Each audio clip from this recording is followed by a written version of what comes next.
Bom dia, gente. Hoje eu vou fazer uma apresentação sobre sísmica. Aqui está o nosso sumário. Integrantes: Luiz Gustavo Freire Santiana, Matheus Ivan de Mesquita, Gustavo Gonçalves Vieira. Vou falar um pouquinho sobre o conceito. A sísmica é o ramo da ciência responsável pelo estudo dos terremotos, das vibrações do solo e da propagação das ondas sísmicas no interior da Terra.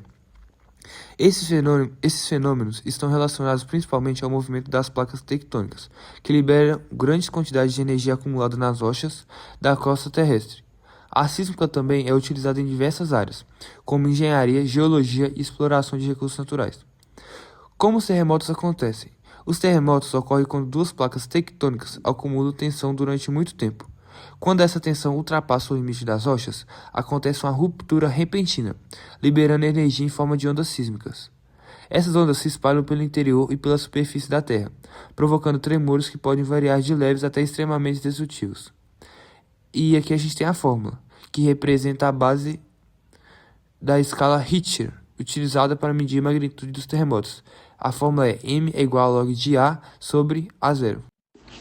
Agora vamos falar sobre tipos de ondas sísmicas. Onda P, primárias, são as ondas mais rápidas e por isso as primeiras a serem registradas pelos sismógrafos. Conseguem atravessar sólidos, líquidos e gases. Ondas S, secundárias, possuem velocidade menor e atravessam apenas materiais sólidos. Elas ajudam os cientistas a compreender a estrutura interna da Terra. Ondas superficiais, propagam-se na superfície terrestre e são responsáveis pela maior parte da destruição causada pelos terremotos, afetando construções, estradas e cidades. Instrumentos utilizados. O principal equipamento usado nos estudos sísmicos é o sismógrafo, aparelho capaz de registrar vibrações no solo. Os dados obtidos permitem identificar intensidade do terremoto, profundidade do foco sísmico, localização do epicentro, velocidade das ondas sísmicas. Importância da sísmica. A sísmica possui grande importância científica e social, pois auxilia na previsão e monitoramento de terremotos, na prevenção de desastres naturais, no planejamento urbano e construções de edifícios resistentes, no estudo da composição interna da Terra e na exploração de petróleo, gás natural e minerais. Países com maior atividade sísmica. As regiões mais afetadas por terremotos estão localizadas no chamado Círculo de Fogo do Pacífico, área de intensa atividade tectônica. Países como Japão, Chile, Indonésia e México registram terremotos com frequência devido ao encontro de placas tectônicas. Curiosidades. O maior terremoto já registrado ocorreu no Chile, em 1960, atingindo magnitude 9,5. O Brasil apresenta baixa atividade sísmica por estar no centro da placa sul-americana. Pequenos tremores podem ocorrer diariamente em diversas partes do mundo, sem serem percebidos pela população. Conclusão. A sísmica é fundamental para compreender os fenômenos naturais relacionados aos terremotos e às estruturas internas da Terra. Além do conhecimento científico, seus estudos ajudam na proteção da população e no desenvolvimento de tecnologias capazes de reduzir impactos causados por abalos sísmicos. E é isso, essa foi a nossa apresentação. Muito obrigado. Agora, vamos colocar um vídeo explicando um pouco melhor sobre a sísmica. Bom dia, senhoras e senhores. Hoje nós vamos falar um pouco sobre o petróleo e a interpretação sísmica. Eu vou começar essa apresentação com uma pergunta: como é o interior da Terra? Como a gente estuda esse interior? Fazendo um passeio pela literatura, o escritor Júlio Verne, no seu livro Viagem ao Centro da Terra, dizia que no interior do nosso planeta havia mundos de dinossauros e florestas de cogumelos gigantes. Uma viagem e tanto. Já Monteiro Lobato, em seu livro O Poço do Visconde, começa a fazer uma abordagem mais geológica do assunto, menos fantasiosa, explicando inclusive os conceitos de falhas e intrusões ígneas. Em um trecho do livro, a Emília até explica como deveríamos furar um poço para achar petróleo. Basta pendurar um tatu pela cauda e ele vai cavando até achar petróleo. Mas brincadeiras à parte, como se formou o petróleo? Bem, há milhares de anos atrás, plantas e animais começaram a se desenvolver sobre a terra e mares, e restos da matéria orgânica foram se depositando no fundo de mares, lagos e oceanos. Com o passar do tempo, a camada orgânica ela foi sendo recoberta por sedimentos, e esses sedimentos foram sendo comprimidos e aquecidos, até que se formou o querogênio. E nesse processo, quando as moléculas do querogênio foram aquecidas, elas se partiram e deram origem ao petróleo e gás, que depois migraram até se acumular em poros de rochas que deram origem aos reservatórios de petróleo e gás explorados atualmente. A exploração sísmica é uma das ferramentas mais poderosas para estudarmos o interior da Terra e é fundamental para a indústria de exploração de petróleo e gás. Ela permite imagiar as camadas de subsuperfície com altíssima resolução e a grandes profundidades.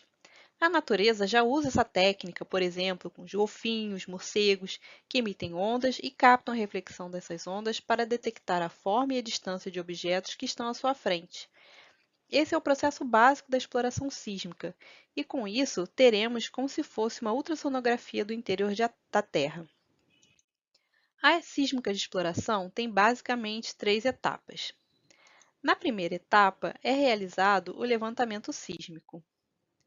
Em terra, caminhões vibrossais emitem ondas sísmicas que são coletadas por geofones. No lugar de caminhões, alguns levantamentos usam também dinamites. Aqui um filmezinho de um caminhão vibrossais fazendo o levantamento de uma área. Ele para de tantos em tantos metros, apoia a placa no chão e vibra, gerando ondas sísmicas. No mar, o processo é o mesmo, mas são usados ergães e hidrofones. A segunda etapa é a do pré-processamento dos dados coletados nessa etapa anterior.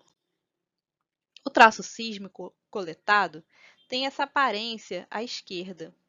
Esse é o dado bruto. Então, ele precisa ser processado para passar dessa imagem que está à esquerda para essa imagem que está à direita, que já é uma linha sísmica, onde a gente consegue visualizar algumas estruturas.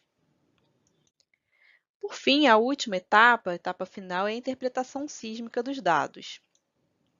Como eu falei, o objetivo é fazermos um imageamento detalhado do interior da Terra, gerando grids e mapas tridimensionais para que possamos estudar as camadas geológicas. Uma linha sísmica, que ao ser interpretada, ela vai apresentar diversas estruturas, como falhas, inconformidades, possíveis reservatórios. E o processo da interpretação sísmica engloba uma série de outros processos, desde o carregamento de dados de poços e dos dados de sísmica propriamente ditos, análise de MSTY e diversos outros subprocessos que fazem parte de todo esse processo macro de interpretação sísmica. Para equipes que trabalham com essa técnica, é muito importante a utilização de uma sala de sísmica que ela vai servir para interpretar os dados e para visualizar esses dados também. Para realizar o carregamento dos dados sísmicos, precisamos de máquinas com alto poder de memória e de processamento que suportem a utilização de softwares de interpretação sísmica. Toda equipe também precisa de máquinas que tenham vários núcleos de processamento para que suportem a realização de análise robusta de dados e modelagens 3D. E aqui a gente mostra uma simulação tridimensional das formações geológicas da Bacia de Barreirinhas, mostrando à esquerda o mapeamento do fundo do mar com um monte vulcânico na região offshore distal e à direita o topo de diversas formações geológicas mapeados referentes a essa bacia, apenas para ilustrar um dos produtos do trabalho de interpretação e mapeamento sísmico. E com isso, os geólogos, intérpretes e profissionais de geociências conseguem analisar a subsuperfície, identificar reservatórios de petróleo, gás e diversas outras fontes de interesse econômico para a sociedade.